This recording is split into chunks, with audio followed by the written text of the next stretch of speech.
بسم اللہ الرحمن الرحیم۔ ہجرت سے 7 سال پہلے مکہ معظمہ میں رسول اکرم صلی اللہ علیہ وسلم اور آپ کے صحابہ قریش کے ہاتھوں ظلم و ستم کا نشانہ بنتے ہیں۔ تبلیغی میدان میں مسلسل آپ پر حزن و ملال، مصائب و آلام کے پہاڑ ٹوٹتے ہیں۔ اسی تلاطم خیز دور میں آپ کی حیات طیبہ میں ایک خوشی کی لہر دوڑتی ہے۔ کسی نے آپ کو خوشخبری سنائی کہ ام ایمن کے گھر اللہ نے بیٹا عطا کیا ہے۔ یہ خبر سن کر آپ کے روئے انور پر بے انتہا خوشی کے آثار دکھائی دینے لگے۔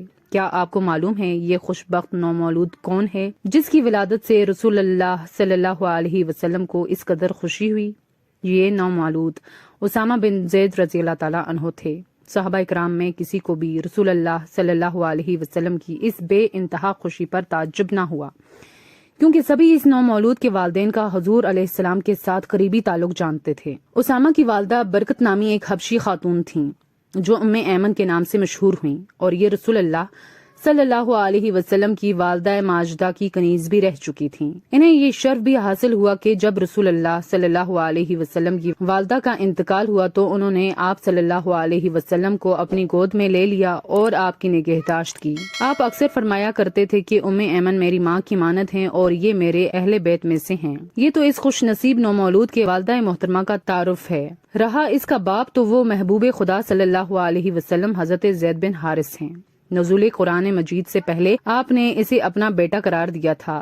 حضر و سفر میں انہیں آپ کے ساتھ رہنے کا شرف حاصل ہوا۔ رازدان رسول ہونے کی سعادت بھی انہی کے حصے میں آئی۔ جب اسامہ بن زید رضی اللہ تعالیٰ عنہ جوان ہوئے تو عمدہ اعداد اور اعلیٰ اخلاق سے متصف تھے۔ اس کے علاوہ حد درجہ کے ذہین، بہادر، دانشمند، پاک دامن، نرم خو اور پرہیزگار تھے۔ ان اوصاف حمیدہ کی بنا پر وہ لوگوں کی نگاہ میں پسندیدہ شخصیت قرار دیے گئے۔ غزوہ احد میں اسامہ بن زید رضی اللہ تعالیٰ عنہ اپنے ہم عمر بچوں کے ہمراہ میدان جنگ کی طرف نکلے۔ ان میں بعض کو تو جہاد کے لیے قبول کر لیا گیا اور بعض کو بہت چھوٹی عمر کی بنا پر شامل جہاد نہ کیا گیا۔ جنہیں شامل نہیں کیا گیا ان میں اسامہ بن زید رضی اللہ تعالیٰ عنہ بھی تھے۔ جب یہ واپس لوٹے تو زارو قطار رو رہے تھے، کیونکہ انہیں رسول اللہ صلی اللہ علیہ وسلم کے جھنڈے تلے راہ خدا میں جہاد کرنے کا موقع نہیں ملا۔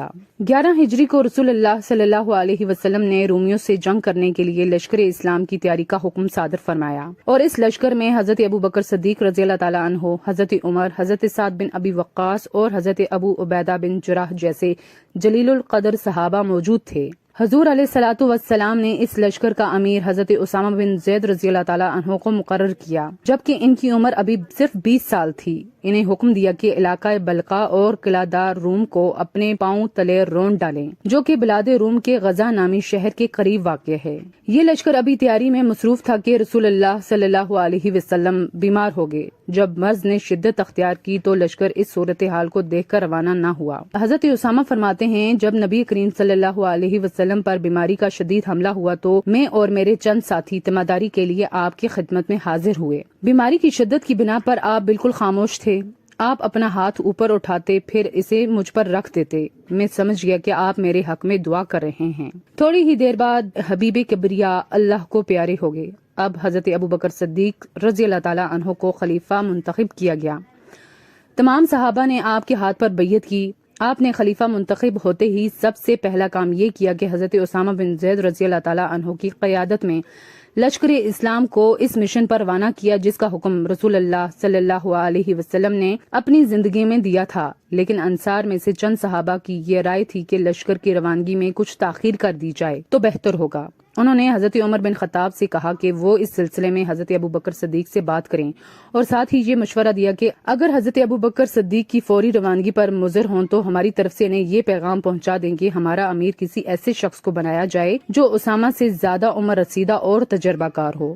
حضرت ابو بکر صدیق نے حضرت عمر کی زبانی انصار کا یہ پیغام سنا تو غضبناک ہو گئے اور غصے کی حالت میں فاروق اعظم سے فرمایا، اے ابن خطاب، کتنے افسوس کی بات ہے، رسول اللہ صلی اللہ علیہ وسلم نے تو اسامہ کو امیر لشکر بنایا اور تم مجھے مشورہ دیتے ہو کہ میں اسے معزول کر دوں؟ خدا کی قسم یہ کبھی نہیں ہو سکتا۔ جب حضرت عمر فاروق لوگوں کے پاس واپس لوٹے تو انہوں نے دریافت کیا کہ خلیفۃ المسلمین نے کیا جواب دیا۔ حضرت عمر نے فرمایا کہ جلدی سے اپنے مشن پر نکلو، میں نے آج تمہاری وجہ خلیفہ رسول کو ناراض کیا۔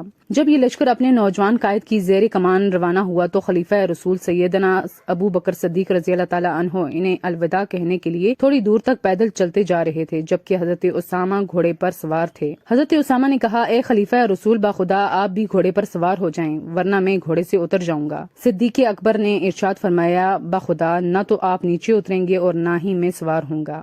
پھر فرمایا، کیا میرے لیے یہ اعزاز نہیں کہ کچھ عرصے کے لیے اپنے پاؤں اللہ کی راہ میں غبار آلود کر دوں؟ حضرت اسامہ کو دعائیں دے کر جہاد پر روانہ کر دیا۔ رسول خدا صلی اللہ علیہ وسلم نے تمہیں جو وصیت کی ہے اس کے مطابق سرگرم عمل رہنا۔ حضرت اسامہ بن زید رضی اللہ تعالیٰ عنہ لشکر کو لے کر چل پڑے اور اس مشن کی کامیابی کے لیے ہر وہ کوشش کی جس کا رسول اللہ صلی اللہ علیہ وسلم نے حکم دیا تھا۔ پہلے مرحلے پر لشکر اسلام نے سرزمین فلسطین میں بلقا اور قلعہ دار روم کو فتح کیا، مسلمانوں کے دلوں میں روم کی سلطنت کا رعب و دبدبہ ختم کر دیا، دیار شام، مصر اور شمالی افریقہ کو فتح کر کے بحر ظلمات تک اسلامی سلطنت کا جھنڈا لہرا دیا۔ حضرت اسامہ بن زید رضی اللہ تعالیٰ عنہ اس مہم کو سر کر کے بڑی شان و شوکت سے اپنے والد گرامی کے تیز رفتار گھوڑے پر سوار ہوئے اور کثیر مقدار میں مال غنیمت کے ساتھ بخیریت و عافیت لوٹے۔ یہاں تک کہ یہ بات لوگوں میں مشہور ہوگی کہ حضرت اسامہ کے لشکر سے بڑھ کر آج تک کوئی لشکر اتنی کثرت سے مال غنیمت نہیں لایا۔ جوں وقت گزرتا گیا، مسلمانوں کے دلوں میں حضرت اسامہ رضی اللہ تعالیٰ عنہ کی قدر و منزلت بڑھتی گئی اور یہ عزت و وقار اور عظمت و شان رسول اللہ صلی اللہ علیہ وسلم کے ساتھ وفاداری کے نتیجے میں آپ کو میسر آئی۔